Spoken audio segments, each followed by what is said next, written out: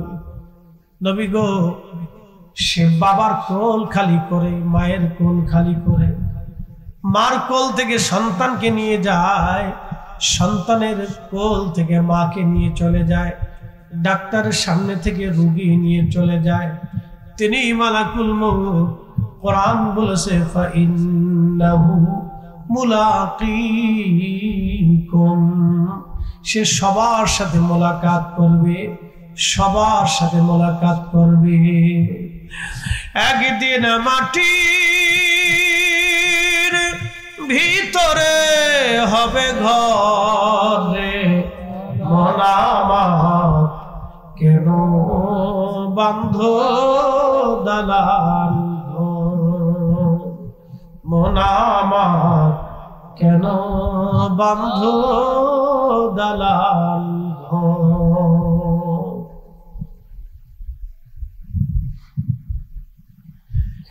আজরাইল সালাম দিয়ে বলতেছে, ইয়া রাসূলুল্লাহ, আমি আপনাকে নেওয়ার জন্য আসছি গো নবীজি। হুকুম যদি দেন আপনার জান কবজ করব, আর হুকুম যদি না দেন আমি চলে যাব।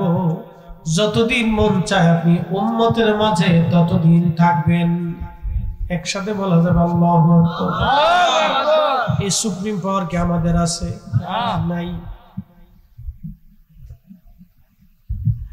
আজরাইল বলেন, হুজুর, আপনার আগে কোনদিন কারো জন্য এই সুপ্রিম পাওয়ার ছিল না, আপনার পরেও আর হবে না। আপনার ইচ্ছা অনুযায়ী যদি হুকুম করেন আপনাকে নিয়ে চলে যাব, আর যদি হুকুম না দেন তাহলে আমি চলে যাব। আপনার যতদিন মন চায় ততদিন উম্মতের মাঝেই থাকবেন।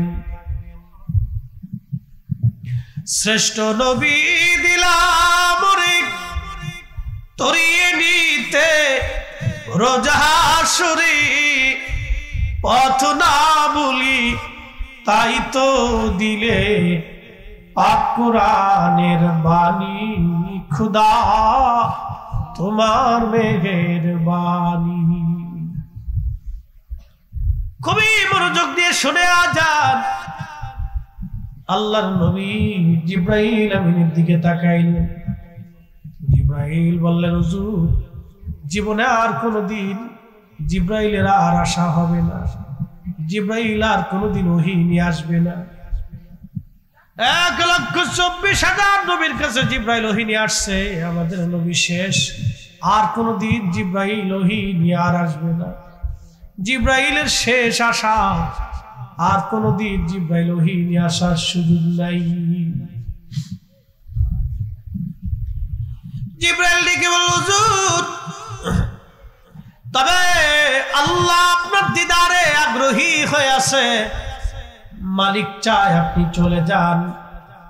আল্লাহর নবীর জান কবজ করা হলো, প্রিয় নবীজিকে নিয়ে যাওয়া হলো সসম্মানে, মহাসমারোহে, ইজ্জতের সাথে। আমার আল্লাহ তার রসুলকে আসমানে রব্বে কারীমের দরবারে নিয়ে চলে গেলেন। সাহাবীরা পাগল পাড়া, আশেকরা পাগল পাড়া, আম্মা জানরা ঘরের ভিতরে মাঝে মধ্যে কেঁদে কেঁদে উঠতেছিলেন, নবী নাই। এটা বিশ্বাস করতে সাহাবীদের কষ্ট হচ্ছিল। নবীবিহীন মদিনাতে তারা কিভাবে কাটাবে, সাহাবীদের বিরাট বড় কষ্ট হচ্ছিল। রসূলবিহীন তারা মদিনাতে কিভাবে কাটাবে, সাহাবীরা পাগল পাড়া হয়ে গেছে। হযরত ওমরের মতো সাহাবী তলোয়ার টেনে বলতেছে, মদিনার মানুষ যদি বলে নবী মরে গেছে, আমি দেহ থেকে মাথা আলাদা করে ফেলব। দেখেন রাসূল বিরহে হযরত ওমর দিশেহারা হয়ে গেছে। আবু বকর সিদ্দিক তারে থামাইলেন, সান্ত্বনা দিলে। আল্লাহু আকবার। বেলাল পাগল পাড়া হয়ে গেল। আল্লাহর নবীর ইন্তেকালের পরে থেকে আর কোনদিন তিনি মদিনাতে আযান দেওয়া বন্ধ করে দিলেন। সাহাবীরা হযরত আবু বকর বারবার অনুরোধ করলেন, বেলাল রে আজান দেন। বেলালের একটাই কথা, আবু বকর নবী নাই, আর আমি আজান দিতে পারবো না। হযরত বেলাল রাদিয়াল্লাহু আনহু এইভাবে আজান বন্ধ করে দিলেন। অবস্থা তার কঠিন হয়ে গেল। নবী বিরহ বেদনা তিনি আর সহ্য করতে পারতেছিলেন না। যদি কখনো মদিনাতে যান, দেখবেন বহু হাজী রওজা শরীফ দেখলে ফেল ফেল করে তাকায় তাকায় চোখের পানি ফেলে ফেলে কান্না করতে থাকে। আবার কিছু হাজী আছে যারা রওজা শরীফের সামনে দিয়ে সালাম দিয়ে চলে যায়, কোনো অনুভূতি তাদের অন্তরে আসে না। কিছু হাজী আছে দেখবেন রওজা শরীফের পাশে যাও, তারা সেলফি তুলে, এদের নাম দিয়েছি সেলফি হাজী। কিছু হাজী রওজা শরীফের পাশে দাঁড়ায় ছবি তুলে, তার বোঝা উচিত এখানে কে ঘুমানো? রাহমাতুল লিল আলামিন নবী ঘুমানো, হায়াতুন নবী জিন্দা নবী ঘুমানো আছে, তার বোঝা উচিত। আল্লাহু আকবার। বহুদিন হযরত বেলাল সিরিয়ার দামেস্কে চলে গেলেন, অনেক লম্বা ওয়াজ, আপনারা শুনছেন এই ওয়াজ বহুবার ইন্টারনেটে। সিরিয়াতে চলে গেলেন হযরতে বেলাল। সিরিয়াতে যাওয়ার পরে একদিন গভীর রাত স্বপ্ন দেখতেছে রহমতের নবীজি সিরিয়ার। বেলাল রাদিয়াল্লাহু আনহু ঘুরে ঘুরে নবীজি তাশরীফ আনলেন, ডেকে বললেন, বেলাল রে, আমার সঙ্গে কেমন জুলুম তুমি শুরু করছো? আমার জিয়ারতে কেন তুমি আসো না বেলাল? তাড়াতাড়ি আসো, আমি নবীর জিয়ারতে। আইরে বেলাল, আমি নবীর জিয়ারতে আর। চিৎকার মেরে জোরে বলেন না ইয়া রাসূলুল্লাহ, বলেন নবী আসে না নাই? জোরে বলেন নবী আসে না নাই? আছে, নবীর জায়গায় নবী আছে, আমাদের চোখের জায়গায় চোখ নাই। কি কথা কন না কেন? রাত আসলে কি সূর্য আসলেই পৃথিবী থেকে নিশ্চিহ্ন হয়ে যায়? হ্যাঁ, বাংলাদেশে রাত আসছে বিধায় কি সূর্য নিশ্চিহ্ন হয়ে গেছে? না, পৃথিবীর আরেক জায়গায় আলো চলতেছে। রাত আসলে যেমন সূর্য নিশ্চিহ্ন হয় না, নবীর ইন্তেকালের পরেও নবী নিশ্চিহ্ন হন নাই। আবার নবীর জায়গায় নবী আছে, উম্মতের চোখের জায়গায় চোখ নাই। কথা কোন ঠিক কিনা? হযরত বেলাল কান্দে। নবীজি বললেন, বেলাল রে, কেমন জুলুম শুরু করছো আমার সঙ্গে, তাড়াতাড়ি আসো। আল্লাহর নবী বলেন, মান রাআনি ফিল মানামি ফাকাদ রাআল হক, রাওয়াহুল বুখারী। কেউ যদি আমাকে স্বপ্ন দেখে, সে বাস্তবেই আমার স্বপ্ন দেখলো। কারণ আমি নবী নিজে আসি, ছবি আসি না। আমি নবী নিজে আসি, ছবি আসে না। নবী আসে, ছবি আসে না। নবী নিজে আসে, ছবি আসে না। মান রাআনি ফাকাদ রাআল হক, যে আমাকে স্বপ্ন দেখলো সে বাস্তবে আমি নবী দেখছে। আমি নবী নিজে আসছি, ছবি আসি নাই। আমি নবী নিজে আসছি, ছবি আসি নাই।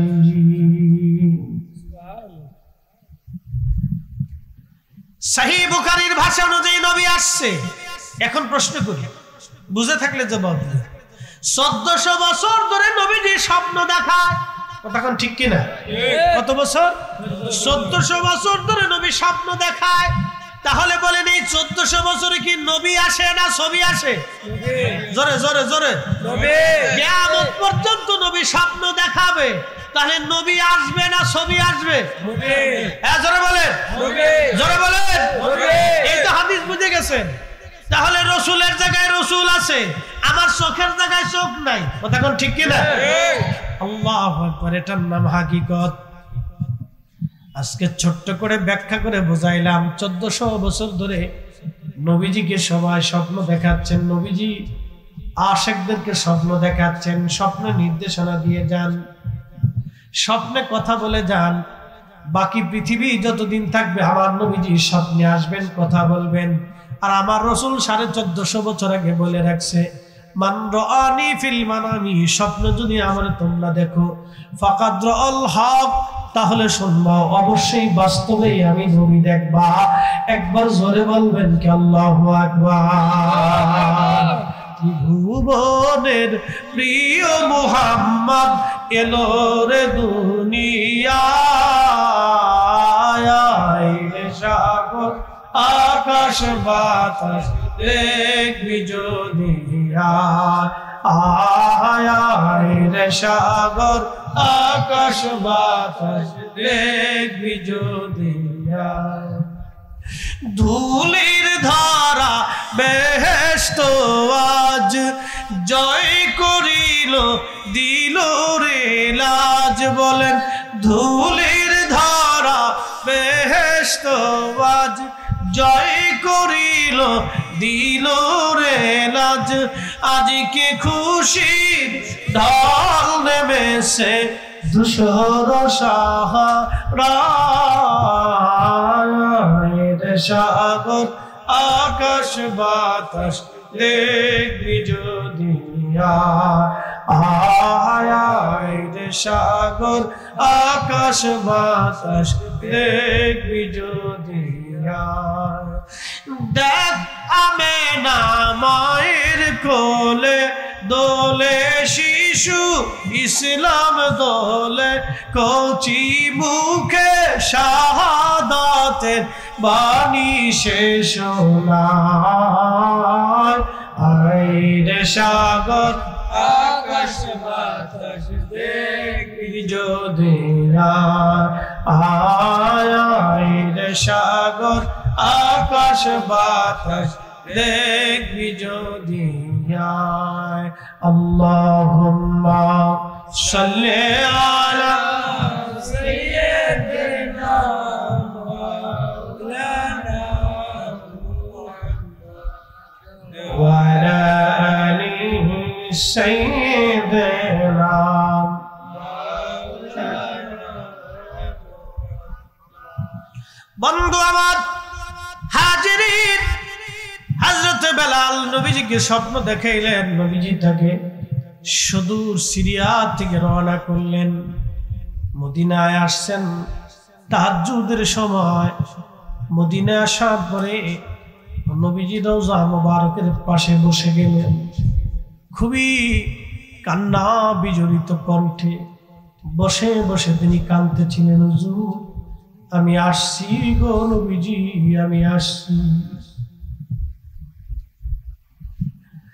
কান্না করতেছে নবীর আশিক। নতুন মুয়াজ্জিন আসছে আজান দেওয়ার জন্য।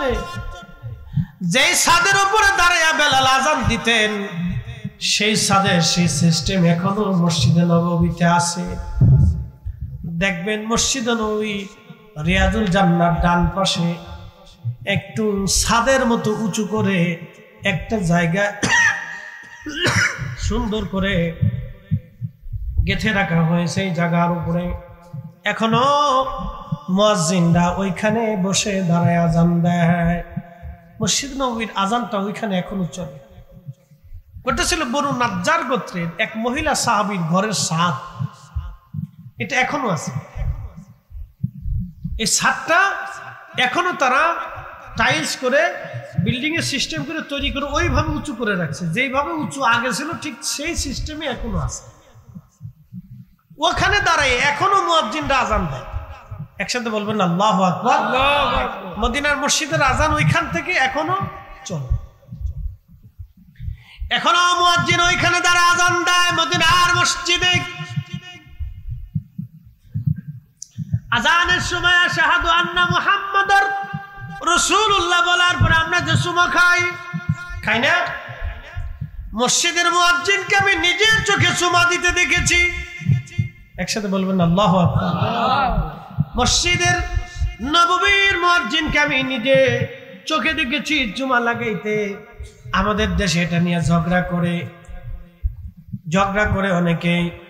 আমি নিজে চোখে দেখছি মসজিদের নবীর মুয়াজ্জিন নিজে চুমা খাইতেছে নবীর নাম শোনার পরে।